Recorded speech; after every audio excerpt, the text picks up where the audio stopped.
Hello and welcome to the fragrance oriented part of my obscure YouTube channel. Um, what we're going to do today, I'm going to talk about these two babies that I just received. So, this is going to be um, a video on Paco Rabanne pour Homme.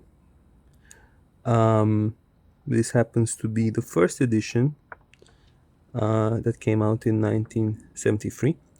So we're going to do an unboxing of these two minis. Not really an unboxing because they came with no box, but I have not opened them yet. So it's going to be an uncorking of sorts, or you know, just removing the stopper.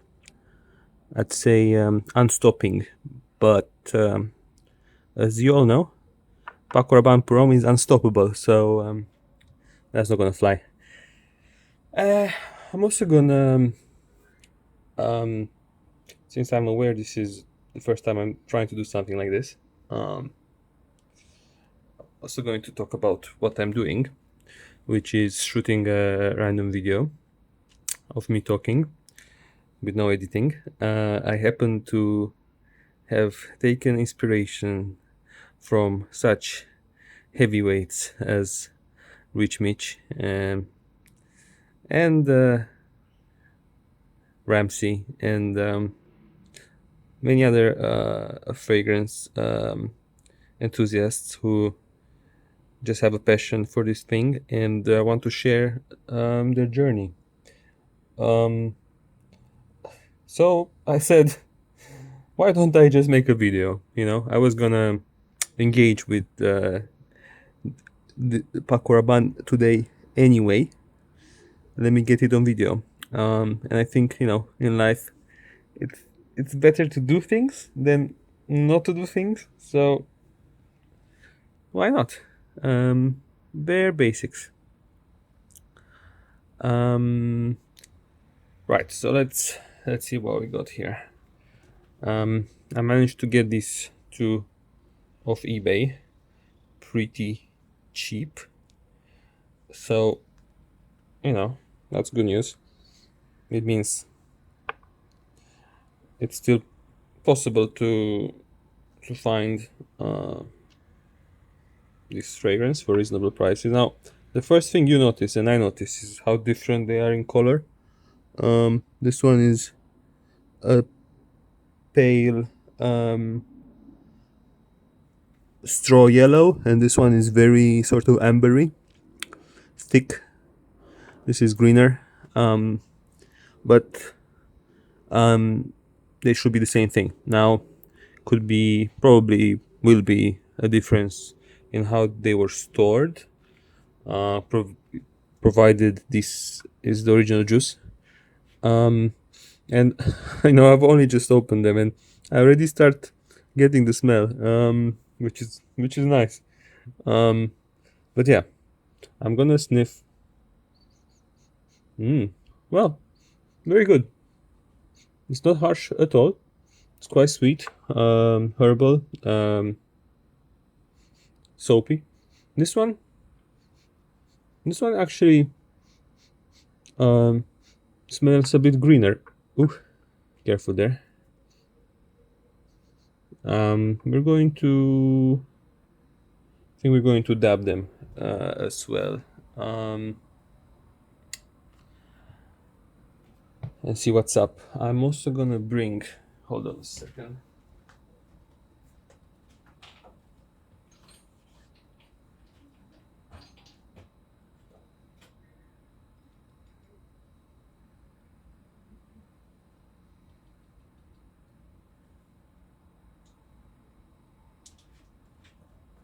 Yeah, I'm also bringing the rest of my Paco Rabanne armory.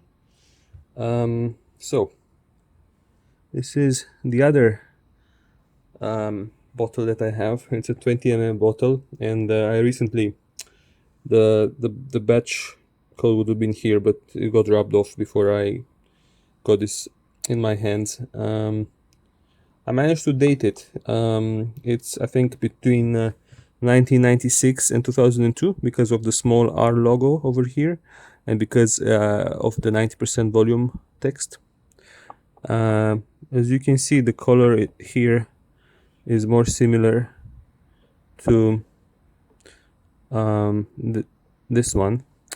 And I've also, you see, this one is incomplete. It's because I decanted into this small 5 ml atomizer. These are really good quality. They're very decent. You can get them from AliExpress or Temu. Pro tip: if when you start working, I found that when you start dealing in vintage frags, you get so much splash um, and perfumes, and if you really want to experience them to the max, you end up having to decant, to atomize them, which is quite annoying, and you need to start having a sort of workflow. Yes, and there's actually one more thing. The thinking fawn. Let's get him out of the way. This is a nice gift that I got from a fragrance friend. Place of honor with my summer sort of rotation. Yeah, this is actually the last part of my Paco Rabanne Purom dynasty. But it's also the first because I have it since 2014. When I was in high school, my dad received a 50 ml of this from my mom, and he was maining Fahrenheit. So he kind of liked it and didn't like it. So he wasn't really wearing it as much, and I grabbed it, attracted by this beautiful green bottle, and I really enjoyed it. So I ended up receiving a gift, and I've only worn, as you can see, in about 12 years, only worn about a half of it. So anyway, so yeah, let's apply these beauties.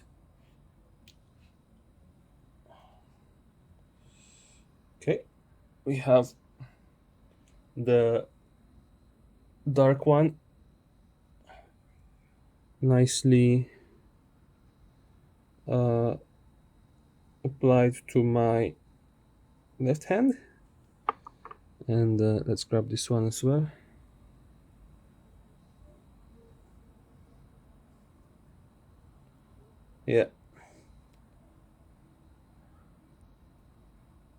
Yeah, so I kind of blind bought two minis at once. And why two minis? Because I paid 22 quid, 22 British pounds for them in total, delivery included, which I thought was quite cheap for 10 ml of vintage first edition juice. And also because I noticed from the get-go that they were different colors. So I thought, let's have a control. Let's have two versions to test. And here we are. This way I can tell if one of them is better than the other, if one of them has been tinkered with, which is unlikely, or if one of them has decayed, experienced deterioration due to age. We have this one to compare to. Honestly, I have an interesting relationship with this one. I like it and I don't like it. It's not miles better than this, but it's definitely more vintage. It's more, and you definitely smell more proper oak moss. But yeah, the thing, useful thing I wanted to tell you is these minis are actually a pretty good way to explore, I think, because you can find them. You do pay a tax if you look at the price per ml. I call it mini tax, so you end up paying about. Usually, is you pay at least £1 per milliliter, usually up to £3, or maybe even more, £4 per milliliter, and you buy 3 to 5 ml. But and if you buy a lot, it does add up. But rather than commuting to a full bottle from the start, you find the minis readily available, and then you can actually get an idea. Is the only way you can with vintage frags. I found that you can smell before you buy. If you buy a small quantity first, and sometimes with really rare stuff, if a full bottle, or sometimes even a 50 ml bottle of something can cost 200 quid. Um, you don't want to do that, and maybe you just want to settle for 10, 15 ml. You buy one, two, three minis, and you call it a day. Okay, so let's have a sniff. Yeah, okay. It's it's beautifully sweet and a bit spicy. That's the amber, the deep yellow juice. Okay. And the paler juice um, smells kind of a bit more, I would say, pissier. From it definitely smells more strongly animalic. Um, it's huh, it's as if the spices, the woods, the herbs in this one are a bit more thick, as is the color, and they um, counterbalance the animalic honey note that this is famous for. So, yeah, that's the thing. This one is said to not really have much of the honey note, and I think I would agree. And this one definitely doesn't have that old school honey note. I mean, it is replaced with a kind of powdery, sweet powdery note, I think, which like the lavender would put in there anyway. But yeah, this one is, I find, to be smoky and a bit harsh. This one is way harsher than this one.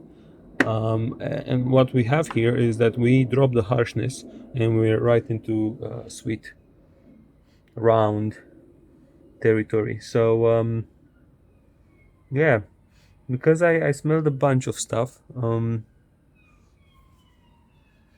my god, this one is criminal. I mean, in a good way. This one, I mean, it reminds me of Kuros for sure, of vintage Kuros. Straight, I don't know, straight away. And this is just the opening from a splash, but that's what it does to me. What else is there to say? Um, yeah, I think I need to give it a rest. And yeah, interesting how they did these caps. You see, they kind of kept the idea. This one is identical on symmetrical on both sides, and this one only has the metal edges on one side, so it's asymmetrical. Yeah, it's a beautiful bottle. Look at the thick glass bottom here. This one is built a bit thinner. This one is very structural. Has thick walls all around. You can see how in here it's more efficient. I mean, you wouldn't even think, like this is 20 ml of juice, but it is, because it's quite wide. Yeah, things change. Crazy what the years do to manufacturing and materials. Let's have another sniff.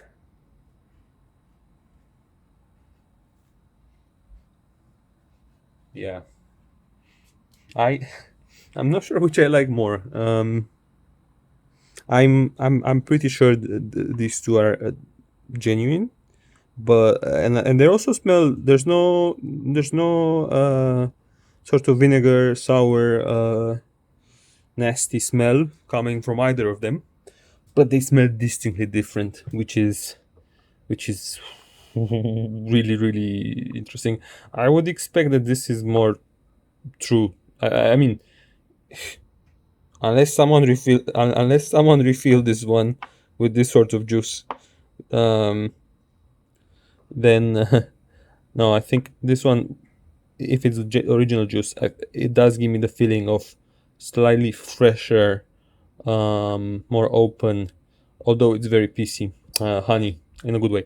Um, this gives me the feeling of something that's more like launch signature sort of smell. What the fragrance would have smelled like in the 70s when it was put out. Whereas this one is almost like this one smells like an EDT. This is leading EDP kind of with its thickness.